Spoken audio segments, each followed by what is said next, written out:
it was a defense mechanism in a lot of ways. There was like definitely some insecurities, and through that would have to like overcompensate and have a little bit more of like tough or angry because again, it's there's part of it's a defense mechanism growing up in a chaotic environment where that kind of keeps you safe, where people don't want to you know what I mean.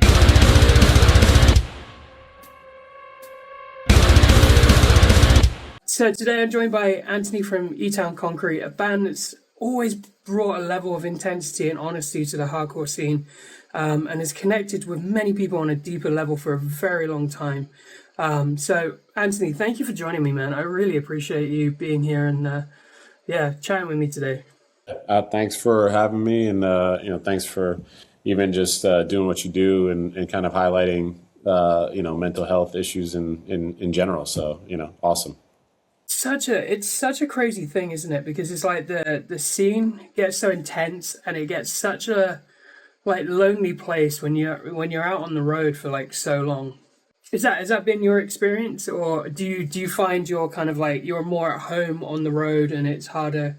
Yeah, I mean, I think it's kind of a hybrid of both, right? It's a weird, I guess like in some ways, you could kind of compare it to, people's stories of like when they're in prison, not, it's like what they, in a way, like you're in this, this environment that maybe isn't such a great environment sometimes, but then like when you have to acclimate back to real life, sort of in the real world, you feel more isolated in some ways than when you're sort of out there on your own or touring or but I mean I think it's definitely being in a band, you get used to sort of that nomadic lifestyle and not really having roots somewhere and just different cities all the time, and you sort of have your bandmates, which become like a family in a lot of ways if you're spending a lot of time on the road. But you do miss holidays, and you miss friends, birthdays, and you miss all the sort of the things that are happening in like regular life. And then you get off tour, and it's like all this life has happened while you've been gone, and you have to like readjust, and people are like, oh yeah, like we did this thing, oh you weren't there, like I forgot, and then they got to like update you, and it kind of in some ways makes you feel a little more of an outsider when you get home, and so you just kind of wait for it's good to be home for a couple of days, and then you're like, all right, when are we going back on tour. Right, yeah. I was going to say, I'm guessing by the fact that you guys have been going so long that you're committed to this lifestyle, and it's like this feels right for you. Yeah, I mean, well, I'm like we're not as active as we were back in the day. Like when we were truly trying to do this as like our career, I mean, there was times where we would tour 200 plus days out of the year, and just playing like constantly anywhere, anytime. And, it definitely takes a toll on you. Like you're not sleeping well, you're not eating well, at certain levels, like you're not making a ton of money. So it's just, it's just like you're out there for the love of it in a lot of ways. And it can take a toll. And I think there's probably a window of time that most bands could do that before like breaking down. We've been lucky enough that, we were able to do it for a long time throughout our, 20s, and sort of were able to, we took a break, we sort of broke up for a little while, and then, everyone got on with normal life in a lot of other ways. But then there was this resurgence, I think, because of streaming and just different things that have happened in the music landscape. Hardcore and metal are bigger than ever, and so there was this re-energized interest in what we were doing, and so we started playing some shows again and getting active again. More so lately than in the past, but we're definitely not. We're not on the road like we used to be. I think everyone has. We all have sort of lives and kids and families and stuff now, so it's a little different than it was back then. And but it was fun. It was a great time period, and it was a lot of my sort of education happened being out on the road and getting to meet different people from different countries and going all over the world and be able to play music. So it is as hard as it could be. It definitely is. it's a blessing to be able to do it in general. I think even just the experiences you get and the people you get to meet, and just like the culture and worldliness that you could accumulate through music and being on tour is amazing. So, you know, That was one of my just going back to something you said about like you know the education being more on the road and stuff like that was one of my favorite quotes. I don't know if you ever watched Under the Influence documentaries that Tim Armstrong from Ranted did. I haven't. I've seen like the trailers for it, but I haven't watched it yet. Oh, it's fantastic. He did one on like New York hardcore and like I can't remember which band it was, but one of them they were talking about how like when they toured South Korea, it was a whole like different world. And he was like, I didn't go to college. I went to South Korea. It's like I just love that quote because it's just like you're out in the real world. You're getting real life education in different countries, different places, and yeah. Well, I mean, even for me, I toured pretty much from when I was maybe 18-ish till into my like early to mid 20s, and went to college for about a year, but dropped out to fully pursue touring and be full time on the road.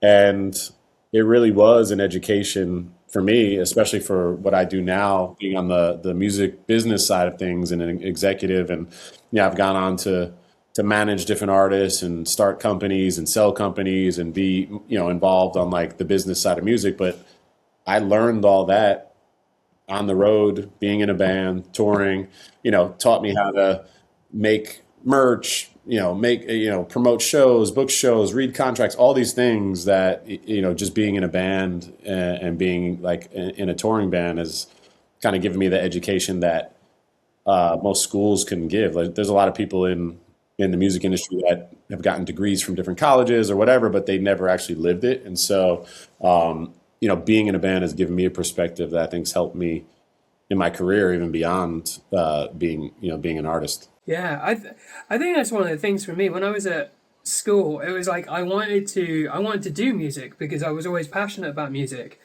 But then when it was like you got there, it was just like, all right, we're going to learn to read sheet music, and I'm like, what use is this for me in the real world? Unless you're going to become like a composer or whatever. But yeah, so I like the real life being the education for you. Yeah. So with the style of music that you guys play, and I think with a lot of people that are into like heavier things, it's usually coming from a heavy place mentally as well. Would you say your relationship with mental health and expression have evolved during your time with E-Town Concrete? Yeah, 100%. When we first started playing shows and like putting out music, I was a lot younger. I was a lot more ignorant, I guess, to a lot of things, and probably a little more just like closed-minded than I am now after like kind of gaining some wisdom and even like back then music was the outlet, right? It was kind of you put all these sort of real life, at least for me, real life situations into music because it was something that I never felt comfortable enough talking to someone about. You know what I mean? And so it was like this anger and this rage inside of me that like if I didn't have an outlet, whether it was music or sports or something, I probably would be in jail or doing something that's something that wouldn't have been good for my future, for my life. But luckily I had this outlet in music. And then, I put a lot of that emotion into the lyrics and our songs, which, at the time I didn't really think much about in terms of like what I was doing. But then now kind of having a different perspective and even playing shows now and having people come up to me and, talk about how certain songs have helped them through different times in their lives or, like my lyrics have helped them get through certain things. I realized that it definitely was, it was something to be grateful for, even though, sort of at the time I didn't realize it. And now kind of having this wisdom and maturity, just being older, I've gone to therapy, since then, like, which is something that back in the day I probably wouldn't have really been open to or even thought I needed, you know what I mean? But then later in life, you realize like, oh, it's not, there's nothing wrong with it. There's, the whatever stigma may have been attached to it. It's actually like a great way to, learn about yourself and create awareness around why you do certain things, or just kind of like patterns in your life. And so to me, something like that, honestly, like music and putting vulnerability into lyrics has actually helped me evolve into like being open to going to therapy and learning about myself in different ways. And so that's, I think, the biggest difference between where I'm at now and sort of like the headspace of back then. With people coming up to you and like sharing their experiences that your music's got them through, how do you carry that weight of someone else? Like, what's that experience like for you? I mean, for a long time, like when people would come up to me and say stuff like that, I would honestly just feel super uncomfortable. Like, I don't even like to, for forever, I never really even showed like the band members my lyrics, or like we didn't talk about anything until like, we recorded it in the studio. That'd be the first time they would ever hear the lyrics, and so it was always like this big reveal. But part of it was just because I didn't feel comfortable enough to be like vulnerable, because a lot of the subject matters were so close to, me and like actual things that were going on in my life. In some ways it was like embarrassing, you know what I mean? And so, there was like sort of some like almost like shame, it felt like, in showing these things, or, just, I don't know, it just made me very vulnerable. So I was kind of protective of how I would allow people in that way. And so, yeah, for years, even the guys in my band wouldn't even know the lyrics until I recorded them. And then once they're out, they're kind of out. And then, at shows, you kind of could disconnect in some ways and just like be in your own head and not really notice how it's affecting other people. And then when they come up to you after a show and they're like talking about like certain lines you wrote or certain things, and I'm like, oh, like I feel kind of weird now. Where, you know, like the older I got with it, I became more comfortable within myself and being able to talk about certain things. And, it actually made me realize that like the music that we made was probably important to a lot of people. And if it could help them in any way, then that's a great thing. And it's a powerful tool. And, despite any sort of like commercial aspirations that we had of, like reaching certain heights or whatever, even if we could touch, some people with our lyrics and help them through difficult times, that actually, it's a really cool thing that, I've realized over time that we should be grateful for. And so, now it's actually a little more fun playing shows sometimes, and actually like finding some people in the crowd that you really see are like connecting with the lyrics and kind of like having that, sharing that connection live. But that wasn't something, honestly, it took me almost 30 years to get comfortable doing that kind of thing. So it's like, it's a slow process. Would you say that the scene is now a little bit more open to mental health things than it was? And is it just kind of like a maturing of like the scene, or do you think it's just that it's a lot more accessible, like talking about mental health? And Yeah, I think just culturally, being able to talk about mental health is a lot more accepted now than it was, 10, 20, 30 years ago. I think the younger generation kind of is like they're bombarded with a lot of these kind of things even online, that it's become a lot more a topic that people don't shy away from as much. And I think there's a lot more sort of just like acceptance amongst the younger artists because of some of that, where maybe in the past it wasn't. But yeah, I mean, it's I think back in the day people just culturally held things in and didn't really say much, and that was sort of like how you were supposed to act, especially in like an aggressive music genre, where now it's a lot different. yeah, I found it very interesting because I don't think the hardcore scene over here has, it's getting better now, but I don't think it has been accepting of feelings and things like that. It's more of a like a dick swinging competition over here sometimes.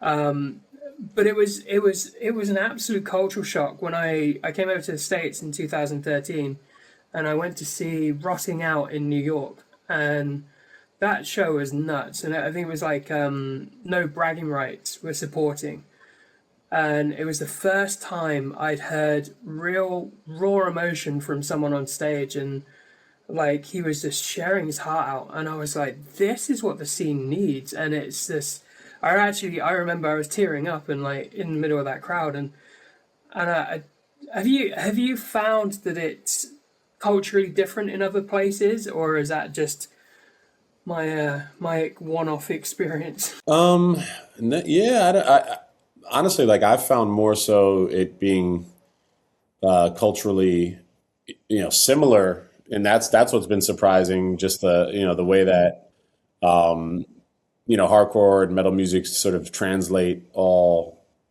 sort of languages and all country lines and boundaries and stuff like that. Like, I remember being in we had a show in Poland like a couple of years ago actually, and like we were in Poland maybe it was like 20 years ago was the first time when we came to Europe, and we played some show in Poland at like some youth center. And then we came back a couple of years ago when we were just in Europe more recently. And like people from that first show came, and they're like, man, we waited, 20 years to see you, whatever. And then, like for, like one of our songs, So Many Nights, like this guy that barely spoke English was like reciting these lyrics, but like, and he was like crying about them, you know what I mean? And it was just like really struck me that, someone 6,000 miles away in some like Eastern European city in Poland is like feeling the same and kind of having these words resonate, even though he doesn't really even speak the language, the same way someone in New Jersey or even like California, or, like we've been to Japan, we've been to, UK, we've been all these different countries, and I've seen it, time and time again. So that's always been something that kind of stuck with me is just how, how much in common just we have like from a human experience, and people are just like finding that that outlet through heavy music. You kind of mix genres a little bit in some of your songs, like you got a lot of rap in there as well. Has that ever been like a thing that you feel you had to earn it in the hardcore scene, or has it been like people were accepting immediately, like this is so cool? That depended on like geographically, I guess, where we were playing most times. Back in the early days, it wasn't as accepted as it is now. I think, I think the newer generation of fans have grown up on different genres, and they listen to all different things on Spotify or, Apple or whatever. They kind of the iTunes generation, where it wasn't just like you put on, you had to go buy an album and put it on. And so you were much more, I think, restricted in what as a fan, like what you listen to. But now I think a lot of the newer fans grow up listening to all genres anyway. So in that sense, it's been much more accepted now. And I think, like back in the day where we had to fight certain scenes to kind of break through because they were resistant or hesitant to kind of give us any props because we had hip hop, or they'd be like, oh, you guys are wiggers or whatever, now it's much more accepted. Back in the day, it worked in more urban environments, whether that's like New York City area or like Detroit or Miami or more major cities. But when we would get to like these Midwest towns or smaller towns, sometimes it would be a lot more just like they either want straight metal or straight hardcore. And if you played any rap stuff, they kind of, gave you a look. But it's a lot different now, I think. And that's just because everyone has grown up culturally with a lot of like mixed genres, and even shows have like mixed bills now with like all different types of acts, and the festival circuit has like become a thing that I think, it's a lot more, it's a lot easier to digest now and just a lot more normalized. Bands like Beastie Boys started out as a New York hardcore band, and then it just Like they were like, okay, let's make some money and turn to hip hop, and yeah, no, I like that you guys bring your unique style. Appreciate that. Yeah. When you look back at where you come from, what's something that you understand about the old version of you that you didn't know at the time? Um, I mean, I think what I've realized now is, maybe a lot of the way or a lot of the personality that I showed back in the day, my younger self was like, it was, it was a defense mechanism in a lot of ways. There was like definitely some insecurities and, through that would have to like overcompensate and have a little bit more of like, a more gruff demeanor or be a little more tough or angry because again, there's part of it's a defense mechanism growing up in a chaotic environment where that kind of keeps you safe, where people don't want to, you know what I mean? It's like so you got to have that wall and that guarded exterior, but then also just like the insecurities of not maybe even feeling enough or like imposter syndrome or any of that kind of stuff. It kind of would manifest in ways of like I'm trying to, I'm going to be extra cocky or I'm going to overcompensate in that way. But a lot of that was,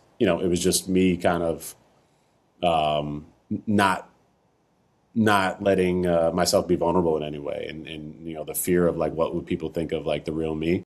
Where I think that's kind of normal for a lot of younger people in general. You just don't know, like you haven't experienced life overall, so you don't really understand like people are accepting of that, and I think as I've gotten older, you just get more comfortable in your own skin. You live a lot more life. You meet a lot more people. I've traveled, so I understand a lot more now why I was the way I was. I understand why, even when I see people that remind me of myself, my younger self, I'm like, I understand why they're acting like that. And so you kind of, it gives you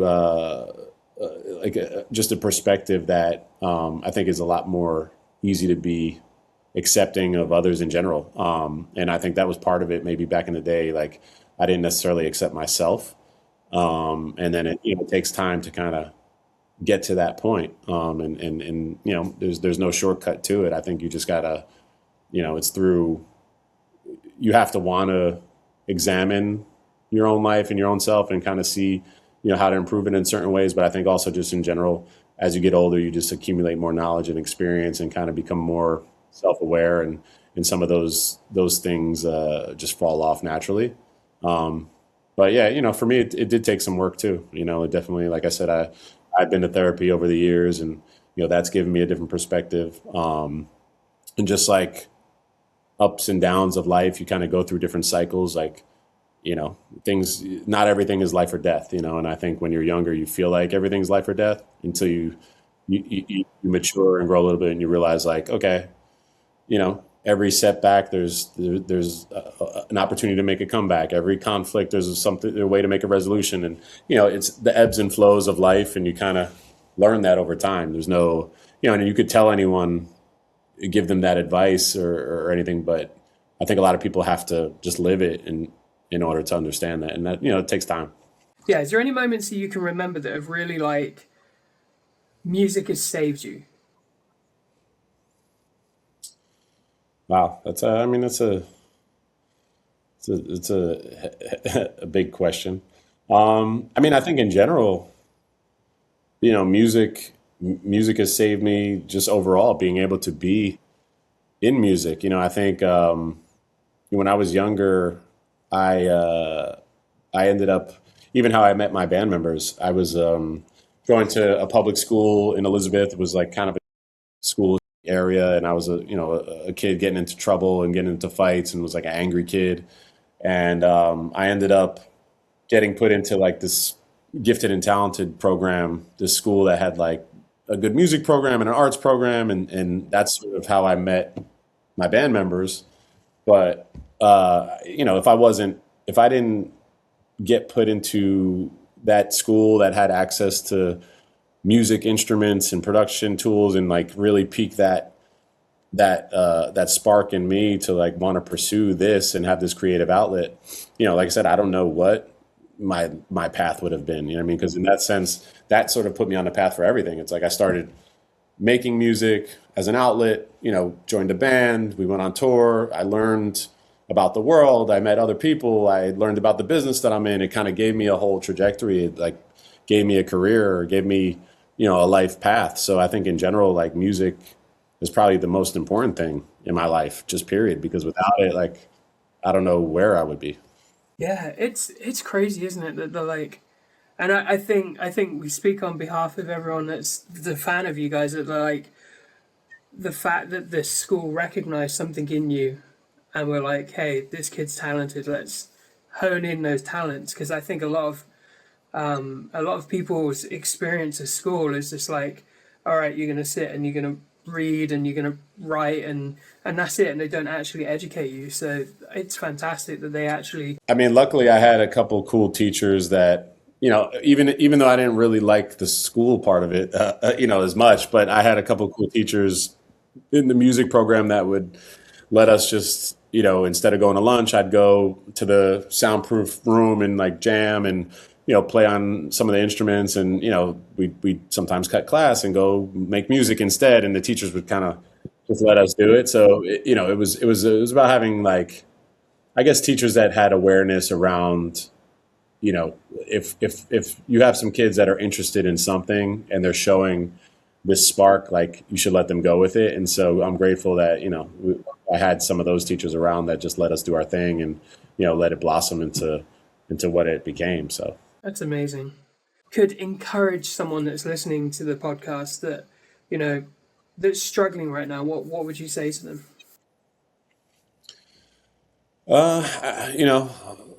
mainly it gets better. That's really I think the main thing that people don't realize, whatever stage in life you're at, um, you just kind of, with time, everything gets better. You know what I mean? And so I think if you could get through the worst parts of it, there's only up from there, even if it's not amazing or great right away. You know what I mean? Like it's still, if you hit rock bottom, it's only up from there. And I think that's kind of like the perspective that I think a lot of people forget. And even like I said, when I was younger, everything felt like life or death. And when you look back on a lot of those situations, you realize like that, that doesn't mean so.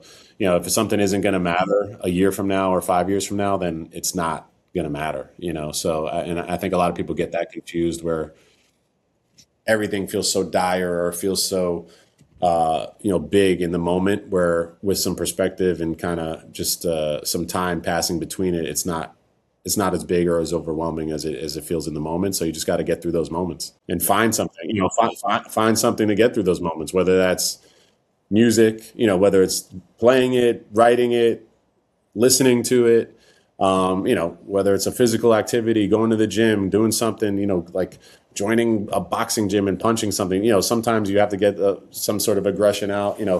Whatever the outlet is, I think finding something to channel that into in a positive way is very helpful. And then just keeping a perspective that, like, you'll get through it. And if it doesn't kill you, it only makes you stronger. Yeah, I mean, if you have something that is uh,